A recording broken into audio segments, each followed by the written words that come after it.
Hello भन। Hello म सपना Parsai, medical lab technician.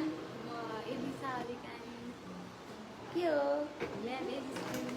हामी दुईजना चाहिँ आज ड्युटीमा होइन। बिरामी चाहिँ एकदम धेरै आउनु भएको थियो गलेर थाकेर, अनि अब भ्लग बनाउने कोसिसमा छौँ। खासै राम्ररी बोल्न चाहिँ आउँदैन, हामीलाई सपोर्ट गरिदिनु होला।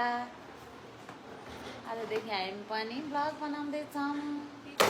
अनि त्यसपछि अहिले उहाँले पनि कालै हुनुहुन्छ, म चिया खाँदैछु। उहाँको खाजा आएको छ, उहाँ खाजा खान भ्याउनु भएको छैन। अनि अब खाजा भर्खर खाँदै हुनुहुन्छ बेलुका घर जाने बेलाको अवस्थामा। उहाँले सकि नसकी खाजा खाइसक्नु भयो। बन्टु खाजा कस्तो भएछ? ठिकै हो। मिठो लागेन? किन हौ? आलु भयो। के पो थियो चाउमिन होइन? मिठो भएन है? कहाँदेखि मगाएको?